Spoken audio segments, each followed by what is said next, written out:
Muy buenas tardes, hermanos. El Señor les bendiga ricamente. Es un gusto poder estar aquí con ustedes. Y mientras abren sus Biblias en Efesios capítulo 4, Efesios capítulo 4, y mientras abren sus Biblias, quiero agradecer al pastor Roberto Sánchez y a los ancianos por permitirme servirles a ustedes de esta manera a través de la predicación de la palabra.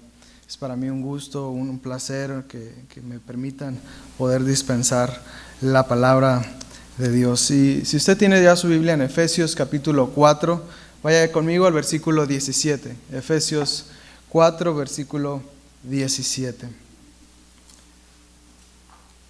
Dice la palabra del Señor, Efesios 4, 17. Esto pues digo y requiero en el Señor, que ya no andéis como los otros gentiles que andan en la vanidad de su mente, teniendo el entendimiento entenebrecido, ajenos de la vida de Dios por la ignorancia que en ellos hay, por la dureza de su corazón, los cuales después que perdieron toda sensibilidad, se entregaron a la lascivia para cometer con avidez toda clase de impureza. Mas vosotros no habéis aprendido así a Cristo, si en verdad le habéis oído y si habéis sido por él enseñados conforme a la verdad que está en Jesús. En cuanto a la pasada manera de vivir, despojaos del viejo hombre que está viciado conforme a los deseos engañosos, y renovaos en el espíritu de vuestra mente, y vestíos del nuevo hombre creado según Dios, en la justicia y santidad de la verdad. Oremos al Señor. Amado Padre, te ruego que me ayudes, que me habilites a poder predicar tu palabra, a poder hablar, Señor, lo que tú quieres que yo hable. Te ruego que me ayudes a poder entregar el mensaje con reverencia, porque es tu palabra santa. Te ruego por mis hermanos que puedan escuchar y ser no solamente oidores, sino hacedores de tu palabra. Que puedan comprometerse, Señor, con lo que tú quieres, con lo que tú demandas. En Cristo Jesús oramos. Amén. Bien, el título de mi mensaje el día de hoy es La mente en el Evangelio. La mente en el Evangelio. Y a manera de introducción, de acuerdo a la mitología griega, Sísifo era un rey que enfadó a los dioses con astucia y engaños, llegando incluso a burlar a la muerte. Y el castigo que se le dio a este rey astuto fue empujar una piedra cuesta arriba por toda una eternidad en una colina pronunciada, para luego volverla a subir. Y era un ciclo constante, subiendo y bajando esa piedra, subiendo y bajando esa piedra. Era un ciclo interminable de esfuerzos sin resultados. Así que el término esfuerzo de Sísifo es utilizado en una tarea que es laboriosa e inútil. Representa la inutilidad de perseguir lo que se pierde con relativa facilidad. Esta analogía es un espejo casi idéntico de lo que es una vida sin Cristo. En esa vida sin Cristo, la necesidad imperiosa de satisfacción nunca llega a su fin. Siempre hay algo que desata una búsqueda insaciable por algo más. Quieren algo más. Suben esa piedra y regresa. Necesitan volver a iniciar. La piedra siempre regresa con ímpetu al fondo de la colina. Las riquezas, los placeres, cualquier ganancia humana está sujeta a esta inminente caída como el de la roca y emprender de nuevo el ascenso en búsqueda de la satisfacción. No obstante, a pesar de que muchos creyentes han sido rescatados de una vana manera de vivir, de ese ciclo agobiante e interminable en el que se encontraban, y teniendo una identidad nueva que les ha sido provista en la avasallante victoria de Cristo en la cruz, tienden a desear los ajos y las cebollas que les ofrece el mundo. Y mantienen una mano en la piedra y la otra en la vida cristiana, tratando de llevar con esta mano y avanzar en este mundo. Son poseedores de las múltiples bendiciones que se encuentran en Cristo, pero son atraídos por el reto de llevar la roca hasta la cima. Y este peligro es latente y no debe hacerse a un lado o ignorarse. Es menester para nosotros tomar acción. La mente del creyente debe ser fortalecida, capacitada para ese combate férreo en contra de los deseos de este mundo. Eso significa que tienes que esforzarte, que nadie pueda hacer este esfuerzo por ti, que tienes que tener una determinación por lo que vas a hacer. Pedro dice de la siguiente manera en su primera carta, capítulo 4, del 1 al 2, puesto que Cristo ha padecido por nosotros en la carne. Nota el evangelio ahí, primera de Pedro 4, 1. Ustedes también armaos del mismo pensamiento, pues quien ha padecido en la carne terminó con el pecado, para no vivir el tiempo que resta en la carne, conforme a las concupiscencias de los hombres, sino conforme a la voluntad de Dios. Nuestra salvación, hermanos, es una firme ancla en Cristo. No obstante, Pablo y Pedro muestran una preocupación, una especial atención a este asunto de tener una mente, un pensamiento centrado en el Evangelio de Cristo. Esta advertencia debe entonces incrustarse en nuestra mente como diamante en una roca, de manera que el día de hoy pueda salir con bríos renovados y una mente firme en el Evangelio. Y Efesios capítulo 4, versículo 17 al 24 nos ofrece dos formas de vida contrastadas entre sí, para que mediante esta comparación tú puedas modelar la verdadera vida cristiana centrada en el Evangelio. Dos formas de vida contrastadas entre sí, para que mediante esta comparación modeles la verdadera vida cristiana centrada en el Evangelio de Cristo. Y si estás tomando nota, mi primer punto es viviendo sin el Evangelio. Esta es la primera vida que va a presentar Pablo, viviendo sin el Evangelio. Efesios 4:17 dice: esto pues digo y requiero en el Señor, que ya no andéis como los otros gentiles que andan en la vanidad de su mente. Y lo primero que debemos notar en este versículo, en este primer versículo, es el llamado de Pablo a los receptores de la carta. Este llamado es: ya no anden como los gentiles. Y lo interesante de esto, hermanos, es que los recipientes o los receptores de esta carta, los que recibieron la carta de Pablo, eran lectores cristianos. Eran lectores cristianos. Efesios capítulo 1, versículo 1 los distingue como a los santos y fieles en Cristo Jesús que están en Éfeso. Ellos se habían identificado con Cristo. Ellos habían creído el Evangelio de Cristo. Entonces, cuando nos acercamos a estos pasajes en donde Pablo les dice: ya no anden como los otros gentiles, lo que viene a nuestra mente, la pregunta que salta es: ¿por qué?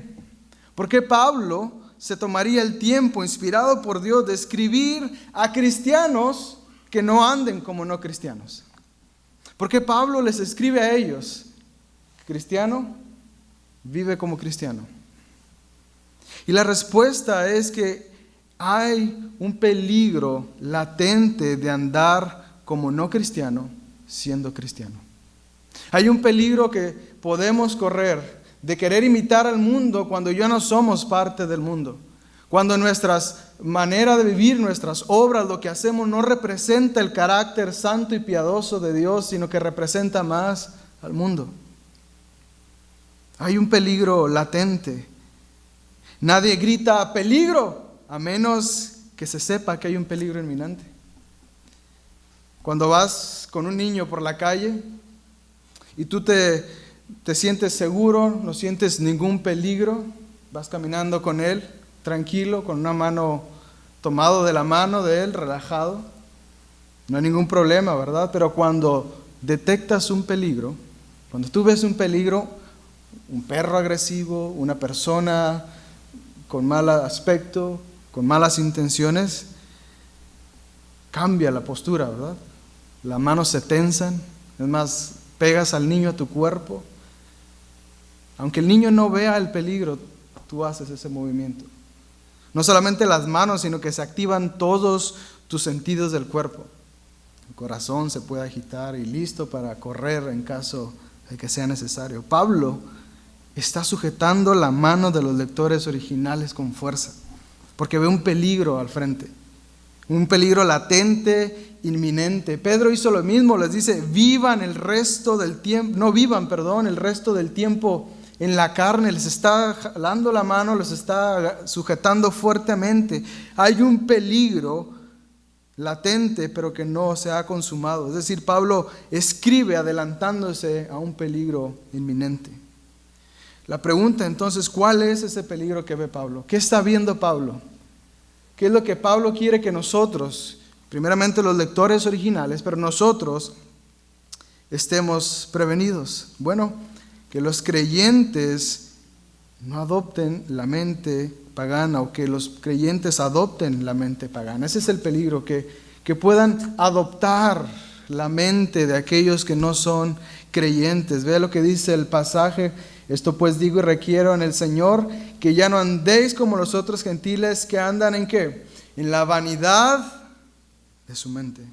Y sigue diciendo el versículo 18, teniendo el entendimiento entenebrecido. Hermanos, de manera simple, un incrédulo no piensa en los mismos términos que un creyente. El incrédulo actúa por conveniencia propia, en favor de sí mismo, pensando en él, después en él y al último en él, y no para agradar a Dios. Busca satisfacer sus propios deleites. Ese es el pensamiento del que no es creyente. Una mente, cuando el apóstol Pablo dice en la vanidad de su mente, en esa mente vana quiere decir que es una mente que sugiere una vida sin sentido, viviendo para sí mismo, que produce pensamientos fútiles, sin valor, de poca importancia. Esa es la mente de un pagano. Por esta misma razón, por esa mente que tienen, no pueden entender las cosas espirituales. No pueden entender el Evangelio por esa mente sin sentido, pensando cosas fútiles. Hay una atrofia mental para las cosas espirituales de Dios. Tito capítulo 1, versículo 15. Mira lo que dice, por favor. Tito capítulo 1, versículo 15 dice: todas las cosas son puras para los puros, mas para los corrompidos e incrédulos nada les es puro. Dice, pues hasta su mente y su conciencia están corrompidos. Su mente y su conciencia están corrompidos. El pasaje de Efesios 4:18 dice, tienen el entendimiento entenebrecido. Pablo sigue describiendo la mentalidad de estos paganos, de estos no creyentes, y les dice que tienen ese entendimiento entenebrecido. Se dice que los españoles, estos que nos, no aquí en los Estados Unidos, pero en América nos conquistaron, y no de una manera bonita, ¿verdad?, sino de una manera agresiva. Se dice que fueron muy astutos al intercambiar sus espejos con el oro de aquellos indígenas. Y es que a la vista y en la mente de los indígenas, estos espejos eran más valiosos que los lingotes de oro que ellos podían tener. En la mente de los indígenas, el espejo, miraban el reflejo, el brillo y quedaban sorprendidos y sí, toma mi oro, ¿verdad? El incrédulo ve el espejo que el mundo le ofrece y entrega todo de sí para obtenerlo. Eso que no tiene valor, y da todo de sí, todo su tiempo, su dinero, sus fuerzas para alcanzarlo. En su cosmovisión, en su manera de ver el mundo, ve que el espejo es lo más valioso que él ha visto y que lo quiere y que lo necesita y que tiene que hacer todo para tenerlo. Su mente está obnubilada por ese deslumbrante brillo del espejo. Su mente está entenebrecida a tal grado que no distingue entre lo que es verdaderamente valioso de lo que no es valioso. Abrazan su miseria con pasión. Usted puede ver vidas destruidas por el pecado y ellos siguen abrazados a ese pecado. Puede ver usted vidas destruidas por el alcohol, las drogas, lo que usted mencione, lo que sea, y ellos siguen abrazados porque para ellos es un espejo valioso que el mundo les ha dado. Pero note, hermanos, ¿qué es lo que originó todo esto? Note que el andar en la vanidad de la mente da como resultado un entendimiento entenebrecido. Y esta condición de una mente entenebrecida, de una mente vana, conduce a los gentiles, a los paganos, hacia una escalera descendente y vergonzosa. Mire lo que dice el pasaje. Teniendo el entendimiento entenebrecidos, ajenos de la vida de Dios por la ignorancia que en ellos hay, por la dureza de su corazón, los cuales después que perdieron toda sensibilidad se entregaron a la lascivia para cometer con avidez toda clase de impureza. Este es el primero de 3 escalones que pisa uno que está envanecido en su mente. Número 1, tiene una mente entenebrecida. Cuando tienes una mente vana, el primer escalón es tener una mente entenebrecida, que no te deja ver lo valioso, lo que es verdaderamente valiosa. Y el segundo escalón en esta escalera descendente es perder toda sensibilidad. Unas traducciones de la Biblia lo dicen como perdieron toda vergüenza. Y el tercer escalón es entregarse por completo a la lascivia, con avidez, dice la Escritura.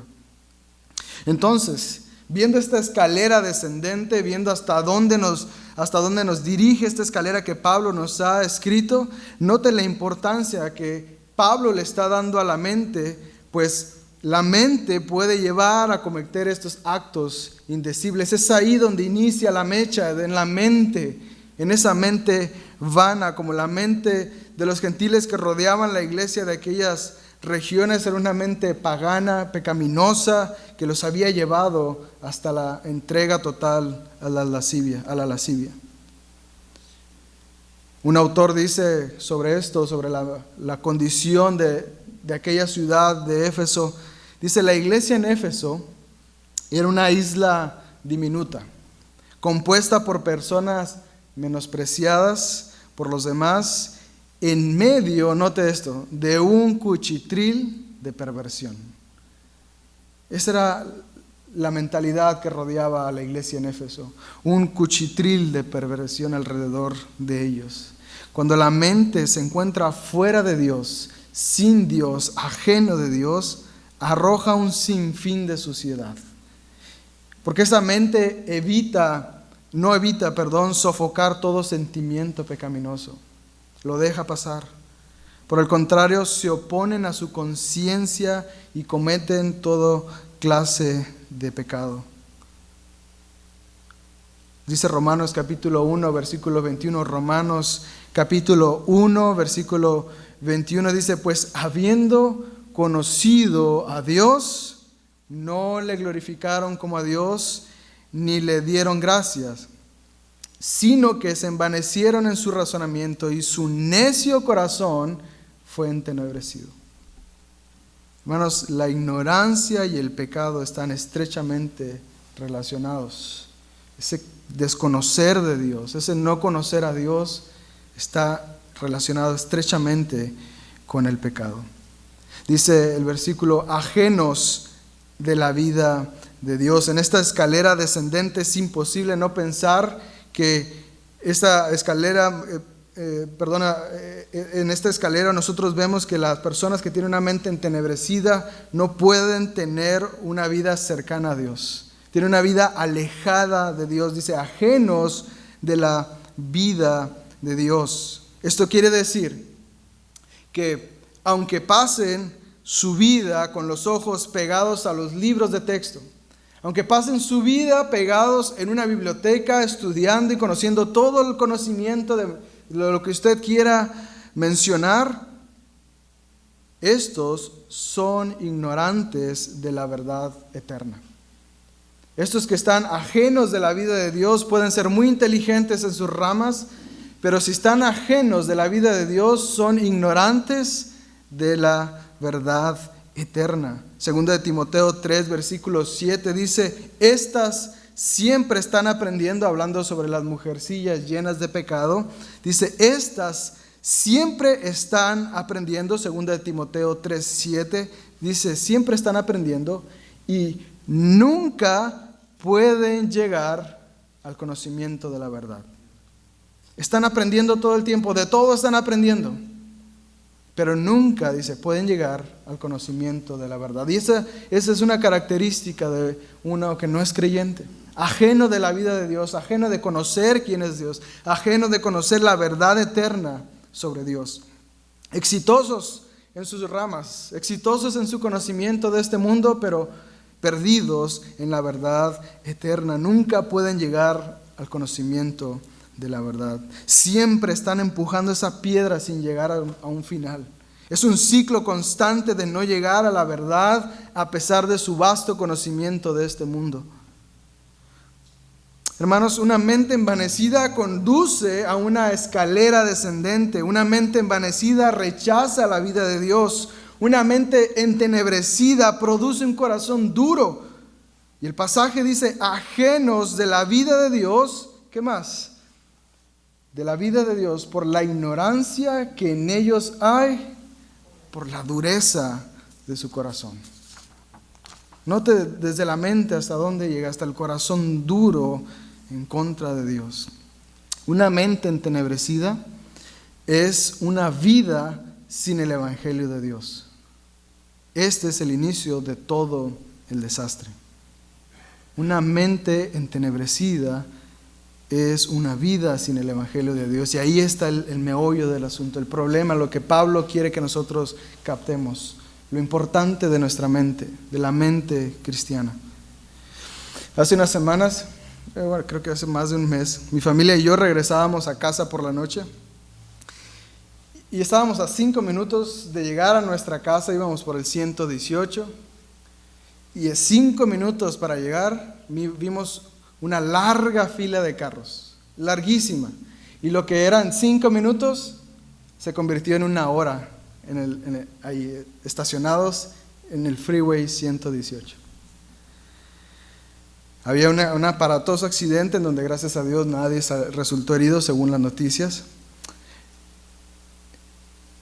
Pero si hubiese tomado el camino correcto, no hubiese pasado 1 hora ahí en ese tramo de 5 minutos. Hubiese pasado el tiempo que normalmente paso.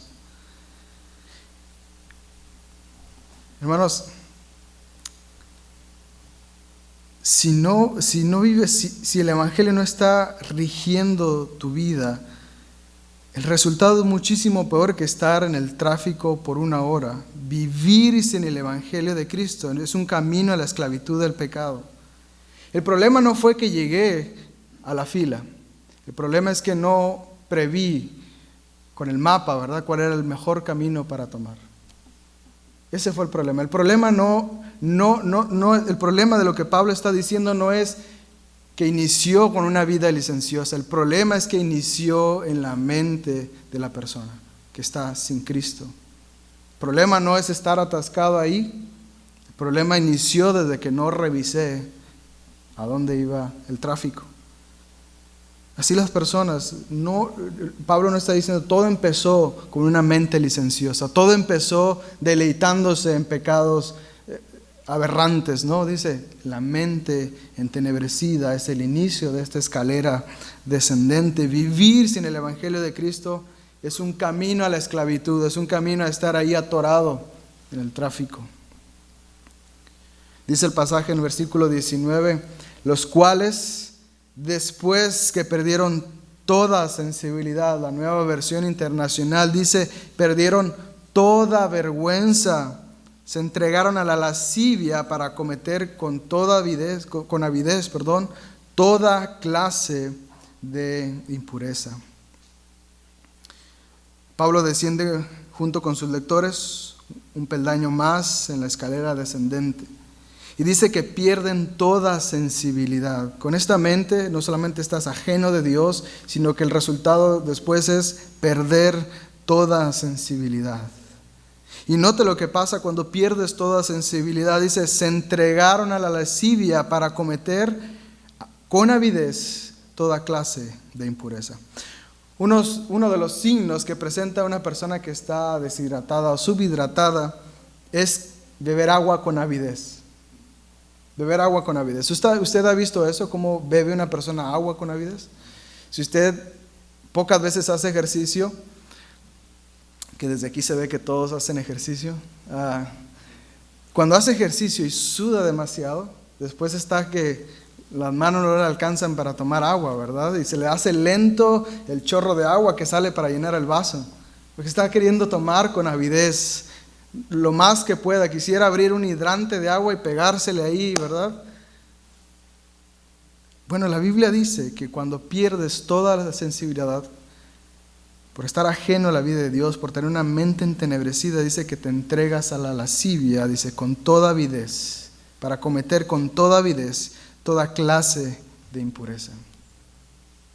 Ya no sienten, ya no les acusa su mente, ya ese remordimiento que decían tener, ya no está, se va,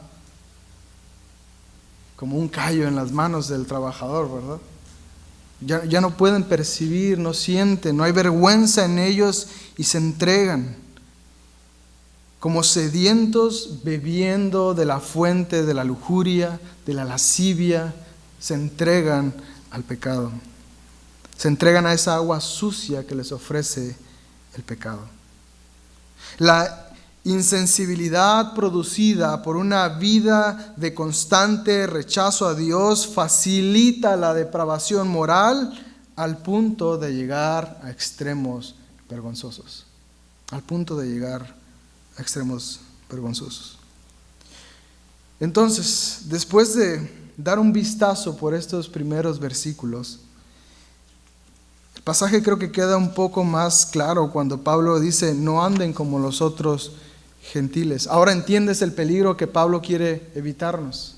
¿Entiendes por qué Pablo sacudió la mano de los efesios y los pegó junto a él?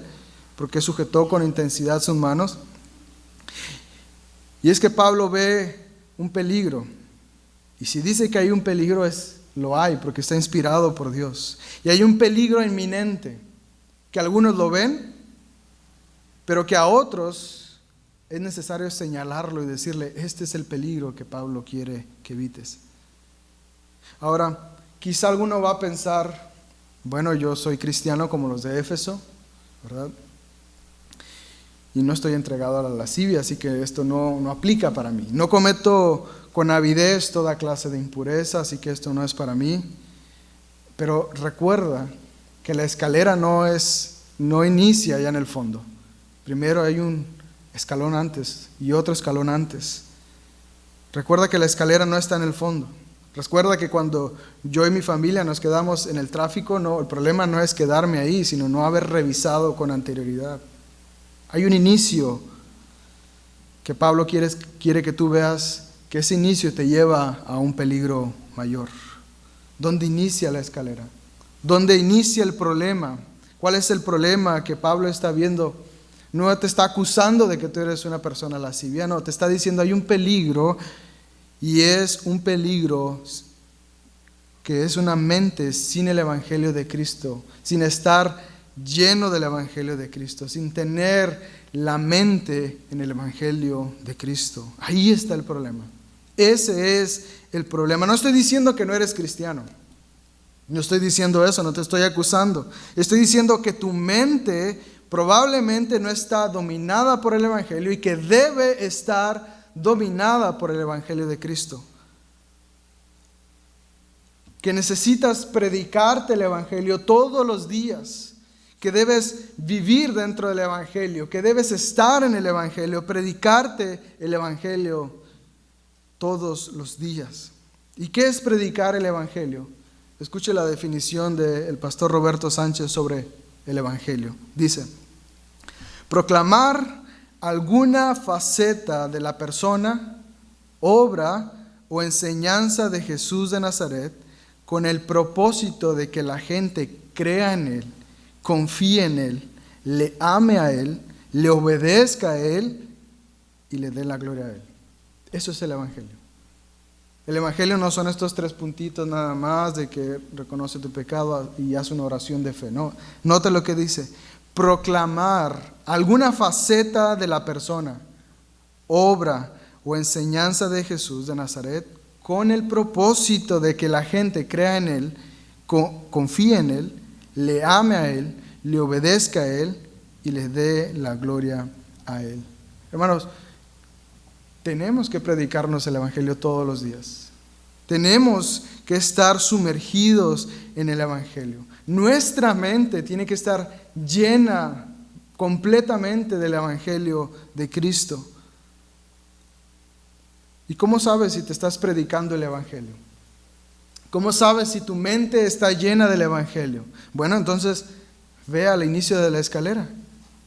Ve al inicio, al principio de esa escalera descendente y evalúa, compara con esa mente de los paganos, con tu mente, contrasta tu mente con la de los gentiles y evalúa.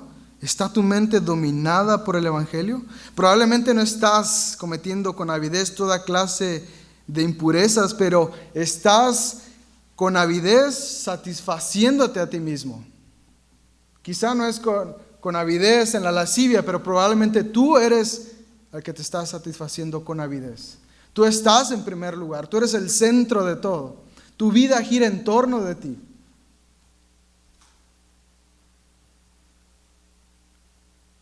¿Qué te ofrece el sábado? ¿Una película por la noche, en el cine, a altas horas de la noche, con contenido un poco dudoso?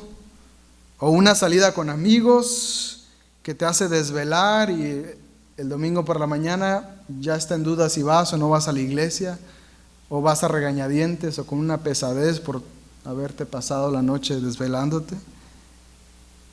Hermano, ¿estás intercambiando los espejos que el mundo te ofrece por los lingotes de oro que son valiosos? ¿Estás cambiando una película que te desvela, que te quita las ganas del día siguiente levantarte temprano para ir a la iglesia? ¿Ese es el espejo que tú estás intercambiando con el mundo? En lugar de prepararte desde el sábado, regresar temprano a tu casa, descansar,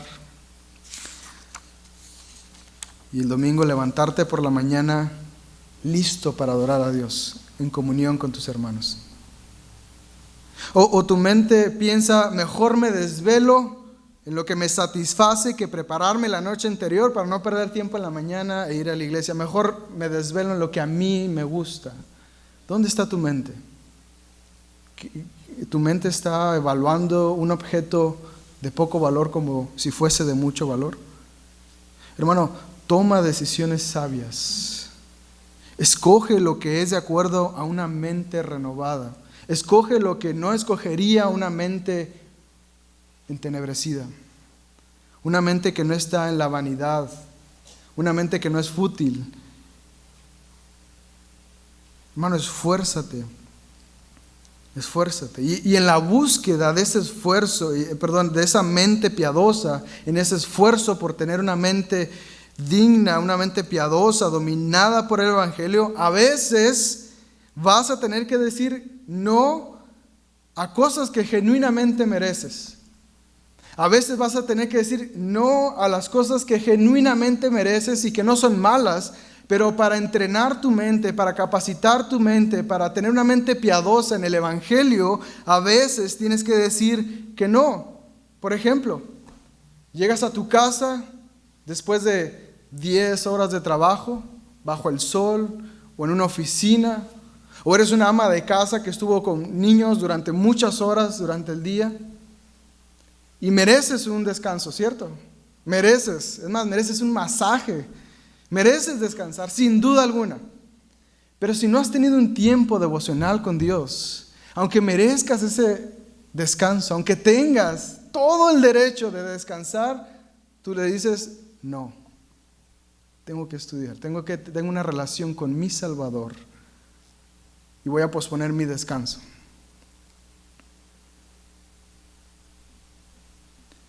Voy a pasar tiempo en su palabra, porque no tuve tiempo. Le di al mundo 12 horas, déjame darle a Dios algunos minutos. Mereces descansar sin duda, pero dile a tu cuerpo quién tiene el control y dile, no, yo tengo que pasar tiempo con mi Dios, con mi Salvador. Eso es trabajar tu mente, eso es esforzarte en tu mente, saber lo que tienes que hacer, tomar la decisión correcta. Otro ejemplo sería, en lugar de decir, ¿verdad? Todavía no inicia la predicación, así que estamos bien, ¿verdad? Llegamos a tiempo, aunque está el tercer canto, y ya pasaron las ofrendas, así que mejor todavía, ¿verdad? Pero el sermón no ha pasado. No, mejor di, la próxima vez voy a salir más temprano de casa porque quiero ser parte de toda la adoración de la iglesia. Desde que se abre el sermón con la lectura de la palabra de Dios, cuando respondemos a esa lectura a través de la adoración a Dios, quiero ser parte de esa adoración. Dile a tu mente, yo quiero ser parte de ese momento, yo quiero adorar a Dios. Hermano, compara tu vida cristiana con la vida que Pablo ha descrito aquí en los primeros versículos. Hermano, y toma distancia de esta manera de vivir. Toma distancia de esta mente, toma distancia de esta actitud, toma distancia, pero muy lejana, de esta mente entenebrecida. Hermanos, vivir así no es lo que aprendimos a Cristo. Vivir así no es lo que aprendimos a Cristo. Mira el siguiente pasaje de la Escritura, 4:20 de Efesios. Mas vosotros no habéis aprendido así a Cristo. Y aquí quiero llegar a mi segundo punto, viviendo en el Evangelio. Viviendo en el Evangelio.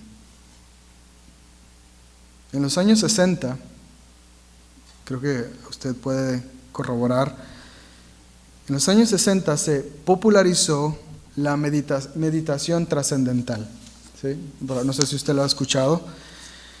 Y no es la meditación bíblica de la que hablaba el pastor el domingo. No es lejos de lo que es la meditación bíblica. Y esta meditación trascendental consistía, en una manera resumida, en colocar la mente en blanco por un periodo de tiempo, y en caso de que la mente divague, se debería repetir una frase, una palabra en un idioma que se llama sánscrito, una lengua muerta, o un sonido que te obligue a regresar a ese espacio de tu mente en blanco.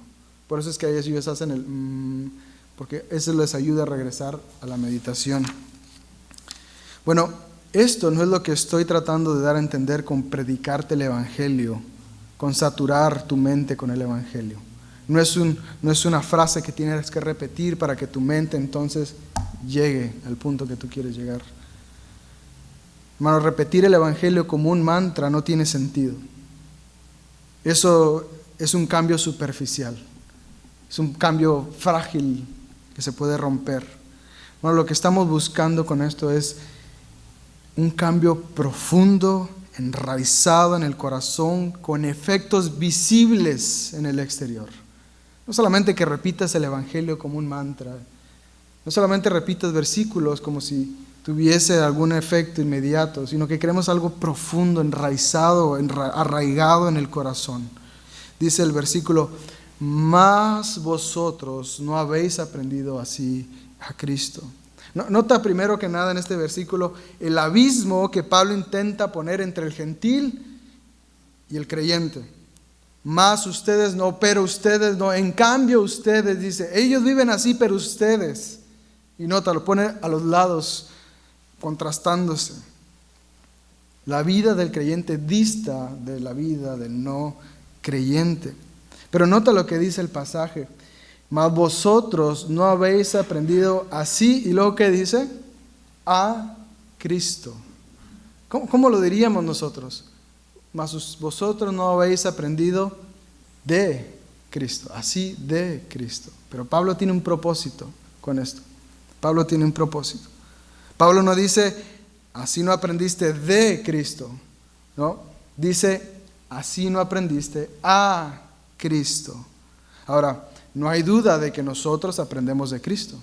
Él es nuestro maestro. Ve lo que dice el pasaje en el versículo 21. Si en verdad le habéis oído y habéis sido por él enseñados. Pablo reconoce la capacidad de maestro de Jesús, pero Pablo no está queriendo decirnos, así habéis aprendido a Cristo. No está queriendo decirnos que Él es nuestro maestro en ese versículo.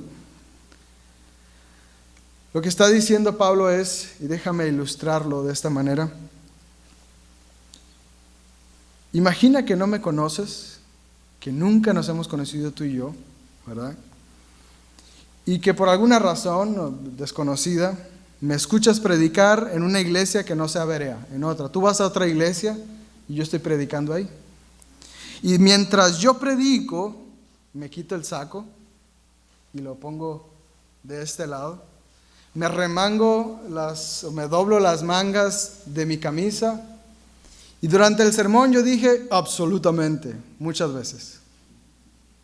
Cuando termine el sermón, ¿qué harías tú? Tú que vienes de Berea, tú que estás aquí reunido todos los domingos, ¿qué pensarías? ¿Qué me dirías al final del sermón? ¿Conoces al pastor Roberto Sánchez? ¿Verdad? Sí, ¿no? ¿Por qué?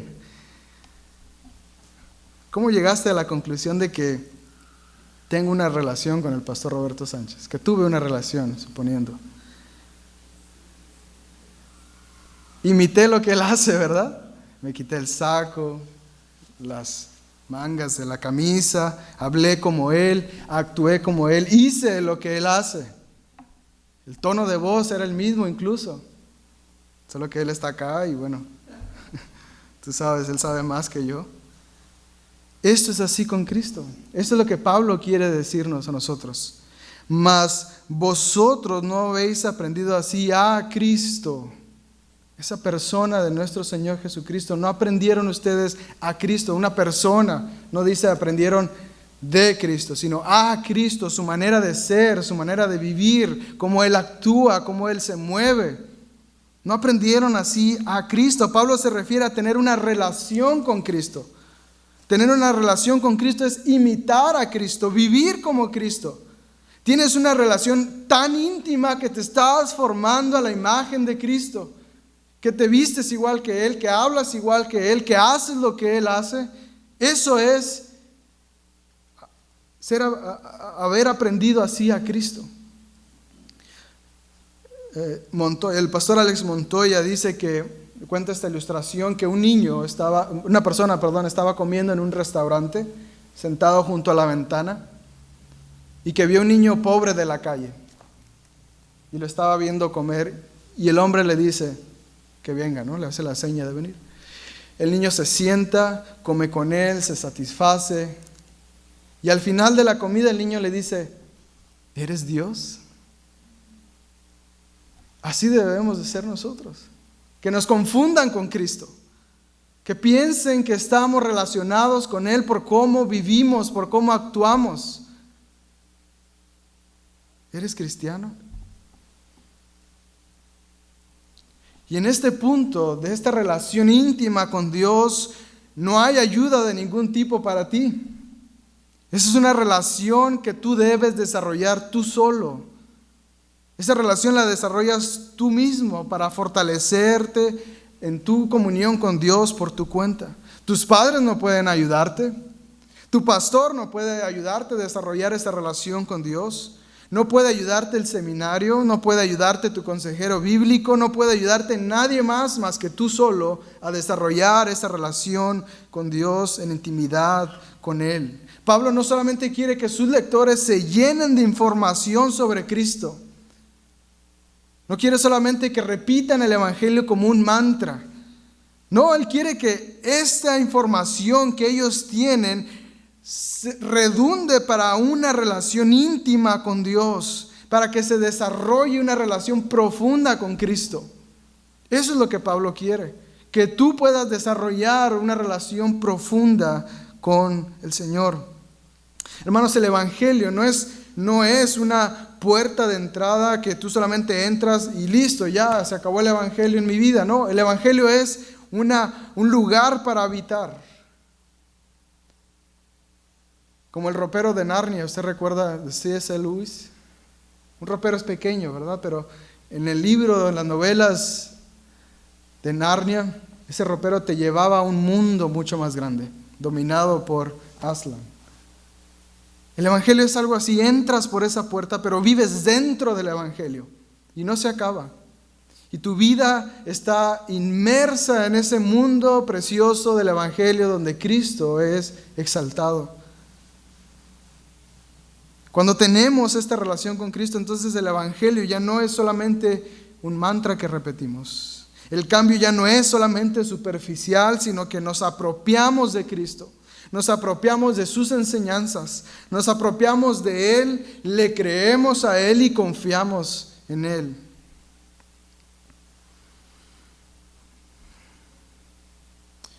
Hermanos, y este conocimiento de Cristo, el conocimiento que tú tienes de Cristo, que te llevó a una relación con Cristo, esa mente saturada del Evangelio que te llevó a esa manera de vivir en esa relación, demanda un cambio radical o demanda una manera de vivir. Demanda que tú vivas una manera consecuente a ese Evangelio en el cual estás inmerso. Dice el versículo 22, en cuanto a la pasada manera de vivir, despojaos del viejo hombre que está viciado conforme a los deseos engañosos y renovaos en el espíritu de vuestra mente, versículo 24, y vestíos del nuevo hombre creado según Dios en la justicia y santidad de la verdad. A simple vista, parece ser que Pablo está dando una orden a los lectores de poner manos a la obra y despojarse del viejo hombre y vestirse del nuevo. ¿Sí? Parece que Pablo nos está diciendo una orden: desvístanse y vístanse. Desvístanse del viejo, vístanse del nuevo. Pero eso estaría en contradicción con otros versículos como 2 Corintios 5:17, que dice: de modo que si alguno está en Cristo, ¿qué dice? Nueva criatura es. Las cosas viejas pasaron y aquí todas son hechas nuevas, incluido nuestro viejo hombre, ha sido renovado por un nuevo hombre. En el momento de nuestra conversión fuimos revestidos, nuestro viejo hombre es quitado y fuimos hechos nuevos por los méritos de Cristo Jesús. Entonces lo que Pablo está haciendo cuando él dice despojaos y vestíos del nuevo hombre, lo que está haciendo es recordándonos el cambio radical que sufrimos en el momento de nuestra conversión. Es decir, las ropas harapientas y desagradables que nos identificaban como no creyentes fueron arrancadas de nosotros y en su lugar se nos vistió una ropa nueva. Pablo quiere que veas esa joya. Nuestra identidad ya no es la identidad del mundo, sino una identidad en y con Cristo. Es una verdad inamovible eso. Esta es una seguridad que todo creyente debe tener. Cuando tú eres redimido, tú eres hecho nuevo totalmente. Sin embargo, aunque las ropas andrajosas han sido hechas 1000 pedazos, Pablo, mediante una verdad sobre la victoria del cristiano a través de Cristo, quiere evitar que estés tentado a recoger los retazos de esa ropa vieja y ponerlos sobre ti. Esa no es tu ropa. Quiere que veamos el maravilloso regalo de la regeneración que hemos logrado, que hemos obtenido a través de los méritos de Cristo. Es como si Pablo pusiera enfrente a los lectores y le dijera: mírate, este eres tú, no recojas los retazos, no pongas tu mano en la piedra tratando de envolverte en este mundo. Valora lo que tienes, mírate cómo eres. Eres una persona renovada, eres una persona nueva, eres una nueva criatura.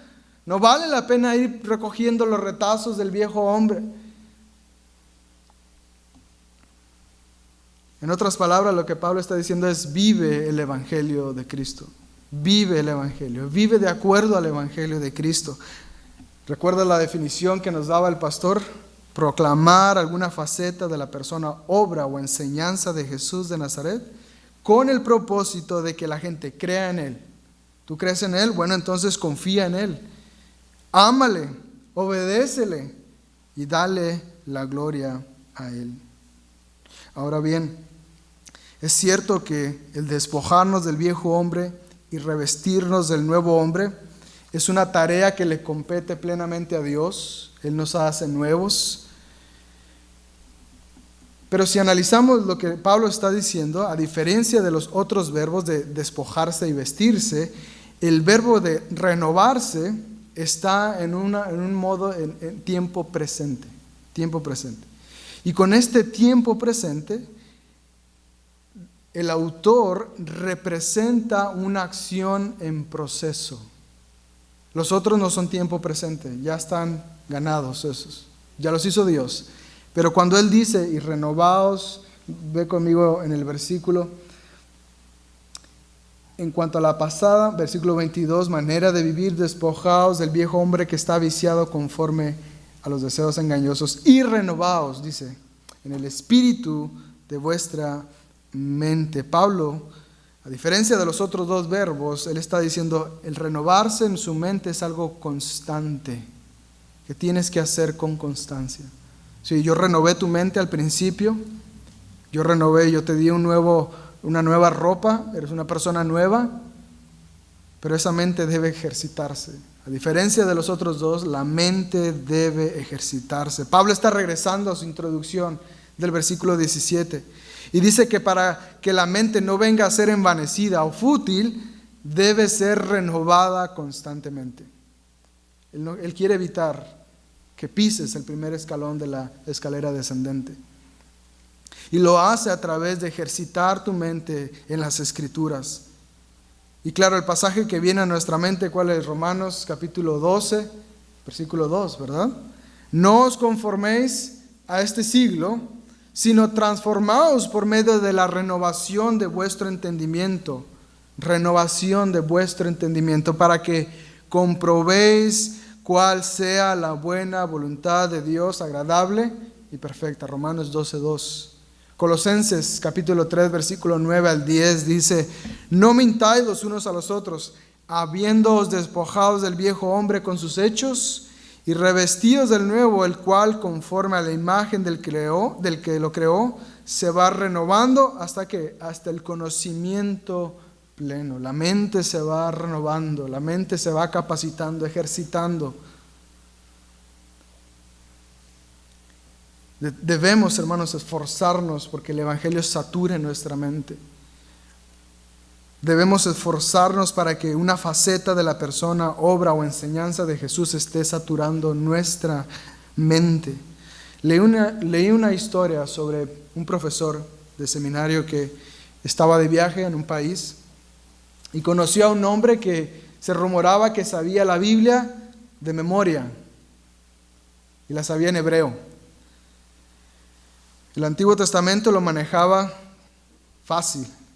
Hicieron una cita para verse y la persona le dice al profesor, ¿qué quieres que te recite, que te diga de memoria? Y dice que el profesor era apasionado por los salmos y le dijo, los salmos. Y la persona empezó a decirle de memoria los salmos en el idioma hebreo. Y el profesor iba viendo que no cometía ningún error. Una capacidad increíble para mantener la palabra de Dios en su mente. Pero eso no es lo más sorprendente. Lo más sorprendente es que esta persona era atea. No creía en Dios. Tenía una capacidad de memorizar increíble. Tenía una capacidad de recordar símbolos que significan algo nada más. Lo interesante es que era una persona atea. Esta mente estaba llena de información sobre Dios, pero Dios no estaba en él. Este hombre desarrolló una relación con el libro, literalmente, estrictamente con el libro, pero no con el autor del libro. El salmista entendía que no solamente había que memorizar los textos en nuestra mente, Él sabía que la mente no es solamente un sitio de almacenaje de información, sino que debe transformarnos esa mente debe transformarse, amoldarse a lo que entra en ella del Evangelio, debe impactar su mente y debe traducirse en una vida diaria de acuerdo a los estatutos de Dios. Salmos capítulo 119, versículo 9 dice: ¿con qué limpiará el joven su camino? ¿Cuál es la respuesta? Con guardar su palabra. Con guardar su palabra. No dice con memorizar su palabra, ¿verdad? Dice guardar su palabra. No hay nada de malo con memorizar. Ese es el primer paso que tú tienes que hacer, memorizar la palabra de Dios. Hazlo. Ese es el primer paso para lo que sigue. Ve como lo dice la Nueva Versión Internacional, el mismo pasaje, Salmo 119, versículo 9, dice: ¿cómo puede el joven llevar una vida íntegra? La respuesta: viviendo conforme a tu palabra. Viviendo conforme a tu. Eso significa guardar tu palabra. No solamente es guardar aquí, sino vivirla. Vivir la palabra de Dios. Esta es la manera en que renuevas tu mente. Viviendo conforme a la palabra de Dios, saturándote conforme a la palabra de Dios, el Evangelio. Cuando estás constantemente acudiendo con tu Creador, con tu Salvador. Y no solamente cuando lo necesitas. El aeropuerto de Ecuador, cuando fui a este viaje con el pastor, este aeropuerto se encuentra en las afueras de la ciudad, en una especie de valle rodeado por montañas muy cercanas. En esa área los vientos no corren en dirección recta, sino que entran y hacen un giro ahí en el aeropuerto. ¿Sí? Bueno, imagínate lo interesante que es aterrizar, ¿verdad? Con vientos circulando con fuerza, mientras golpean el avión constantemente esos vientos. Bueno, al momento en que aterrizamos, en que nuestro avión aterrizó, la aeronave se movía así, mire hermano, de lado. La cola estaba de lado. O sea, yo sentía eso, no lo vi por fuera, pero se sentía así, mire. Y lo que después se movía así de lado y se sacudía el fuselaje con fuerza, se sentía la vibración de ese avión. Algo bien bonito. Y para hacerlo más emocionante, cuando las llantas golpean el pavimento, hizo un ruido, pero delicioso el ruido que se oía.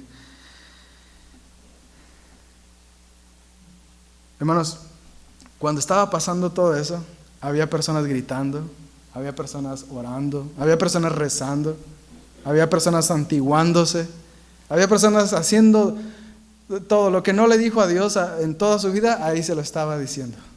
Dios mío, Diosito, de todo escuché en esos momentos en que el avión estaba vibrando. Al final que aterrizaron, todos aplaudieron. Nunca me había tocado eso. Y es más incómodo que cuando aplauden al final de una película. Todos aplaudiendo por el aterrizaje. Pero así hay muchos cristianos.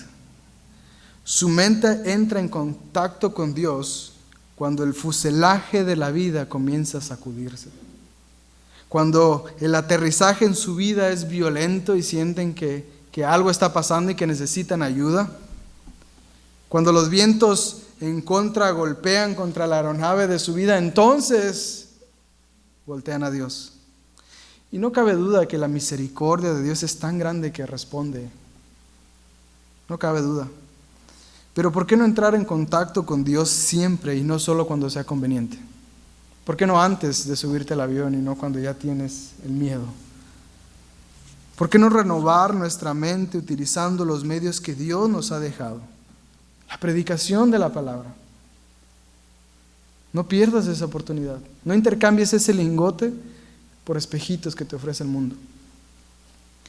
El estudio de la palabra, la meditación de la palabra, la oración, esos son lingotes que tú no debes cambiar por espejitos.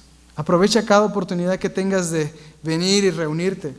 La Iglesia Bíblica Berea se caracteriza por eso, por ofrecer enseñanza bíblica. Sé disciplinado con tu mente. Sé disciplinado con tu mente. Haz memoria de todos aquellos pensamientos que son pecaminosos y confiésalos a Dios.